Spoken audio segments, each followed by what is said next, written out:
नमस्कार दोस्तों, welcome to इन्वेस्टवाइज। तो आज मार्केट्स काफ़ी बढ़िया रही। निफ्टी और बैंक निफ्टी काफ़ी अच्छा क्लोज हुआ पॉजिटिव में। पर देखना ये होगा कि क्या आज ये इकोनॉमिक सर्वे का इम्पैक्ट था, बजट डे है कल, क्या उसकी एक्साइटमेंट थी, या मार्केट्स में जेन्युइनली कुछ पॉजिटिविटी आ रही है।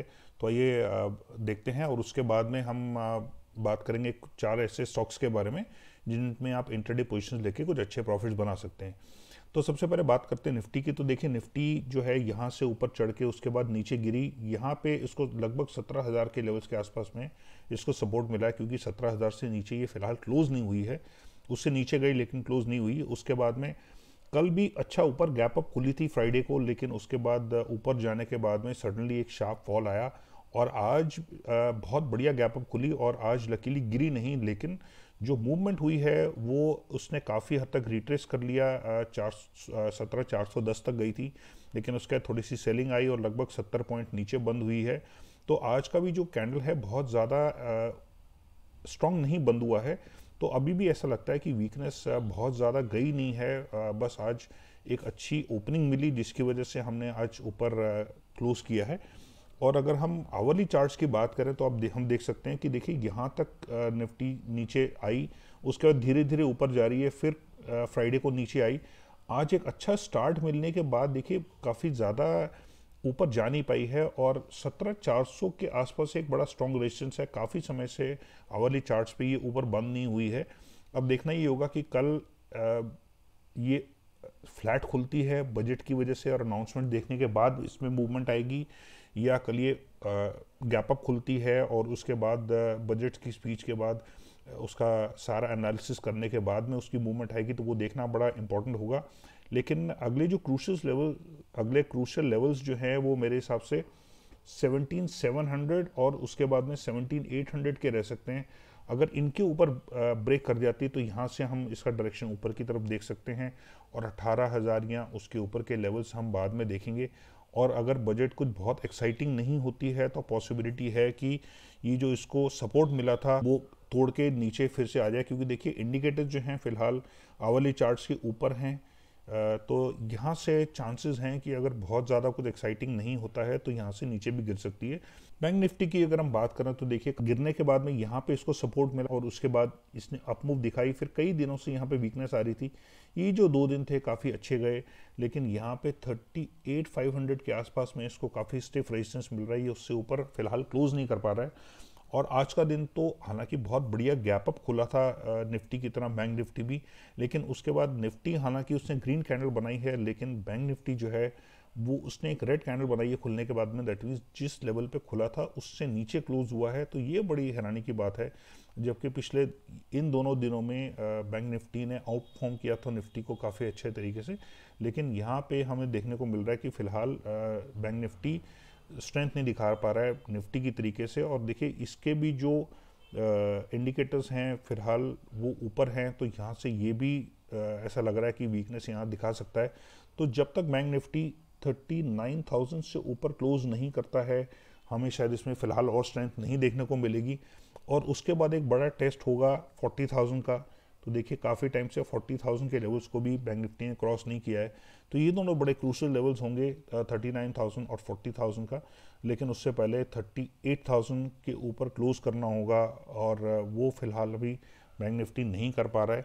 और फिर 38,500 भी जो है पिछले कुछ दिनों से एक रेजिस्टेंस बना हुआ था। तो यहाँ पे देखना होगा कैसा लगता है, कैसे ये परफॉर्म करता है। लेकिन ये कुछ फ़िलहाल लेवल्स हैं।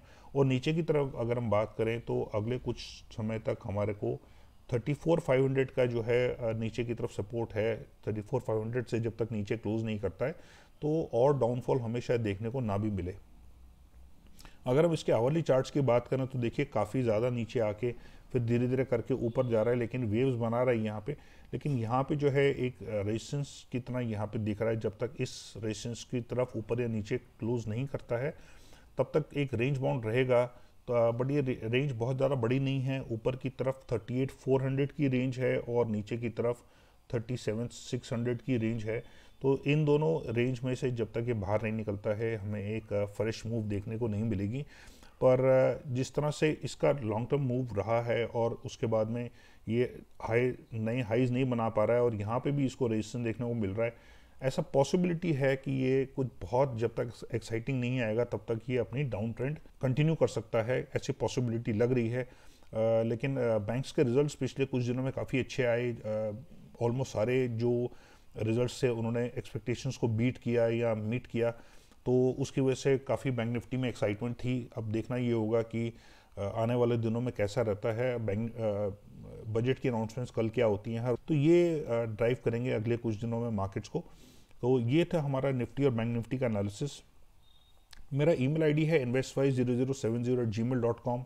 तो अगर आप अपने ब्रोकर के पास बहुत ही हाई ब्रोकरेज रेट्स दे रहे हैं या आप अपने ब्रोकर की सर्विसेज से सेटिस्फाइड नहीं हैं, तो आप मुझे इस ईमेल एड्रेस पे लिख सकते हैं और मैं आपकी मदद कर सकता हूँ एक ऐसा अकाउंट खुलवाने में जिसमें आपके जो AMC चार्जेस हैं और ब्रोकरेज रेट्स हैं वो पहले से बेटर होंगे, और साथ ही आपको जो सर्विसेज हैं वो भी काफ़ी बेटर मिलेंगी, और उसके अलावा आपको पर्सनलाइज्ड गाइडेंस मिलेगी कि आप अपने जो वेल्थ है वो कैसे बेटर उसको इंक्रीज कर सकते हैं। और आपको अगर इक्विटी मार्केट से अच्छे रिटर्न्स नहीं मिल पा रहे हैं या अगर आपके लॉसेस हो रहे हैं, तो आप जब मेरे साथ जुड़ेंगे तो आपकी मैं उनमें भी मदद कर सकता हूं कि आपके जो रिटर्न्स हैं वो बेटर हो जाएं। और अगर आप अभी तक मेरे टेलीग्राम चैनल के मेंबर नहीं हैं या मुझे ट्विटर पे फॉलो नहीं करते हैं, तो इनके भी लिंक जो हैं वो डिस्क्रिप्शन में दिए हुए हैं, आप वहाँ पे जाके मेरे साथ जुड़ सकते हैं। अगर आपको वीडियो इन्फॉर्मेटिव लगे तो इसको लाइक और शेयर करना मत भूलिएगा, और अगर आप चैनल पर नए हैं तो चैनल को सब्सक्राइब करिए, और जब आप बेल नोटिफिकेशन प्रेस करेंगे तो उसमें ऑल सेलेक्ट करना मत भूलिएगा, नहीं तो आपको सारे वीडियोस के नोटिफिकेशंस नहीं मिलेंगे। अब आइए बात करते हैं कुछ ऐसे स्टॉक्स की जिनमें आप इंट्राडे पोजीशंस लेके कुछ अच्छे प्रॉफिट बना सकते हैं। तो सबसे पहला हमारा स्टॉक है ACC। तो ACC देखिए नीचे आया, उसके बाद ऊपर गया, फिर एक वेव बनी नीचे की, लेकिन अब यहाँ से अपनी अपमूव कंटिन्यू कर रहा है और पिछले 3-4 दिनों से इसने ग्रीन कैंडल बनाई है। लेकिन खास करके अगर हम इन 3 कैंडल्स की बात करें तो काफ़ी अच्छे गैप अप मूव्स हैं, और उसके बाद स्ट्रॉन्ग बिल्डअप है पिछले 2 दिनों से, और आज भी ठीक वॉल्यूम्स के साथ आज इसने एक अपमूव दिया है और अपने हाइस के आसपास क्लोज हुआ, और नीचे का भी कोई शैडो नहीं था। दैट मीन्स काफ़ी स्ट्रेंथ देखने को मिल रही है। तो ये 3 प्लस पॉइंट्स थे आज ACC में कि गैप अप खुलना, लोअर शैडो ना होना और अपर शैडो भी ना के बराबर होना। तो ऐसे में लगता है कि कल ये और ऊपर जा सकता है। तो कल अगर ये ऊपर का ट्रेंड दिखाता है और 2300 से ऊपर ट्रेड करता है तो इसमें 2280 का स्टॉप लॉस लेके इसमें आप एक बाइंग पोजीशन ले सकते हैं।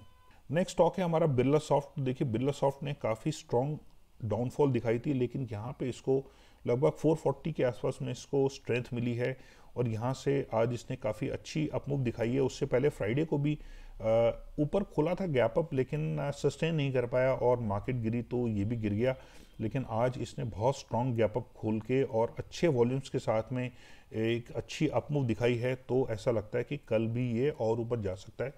तो कल अगर ये 477 से ऊपर ट्रेड करता है और ऊपर का ट्रेंड दिखाता है तो इसमें 474 का स्टॉप लॉस लेके आप इसमें एक बाइंग पोजीशन ले सकते हैं। नेक्स्ट बात करते हैं हीरो मोटो कॉर्प की।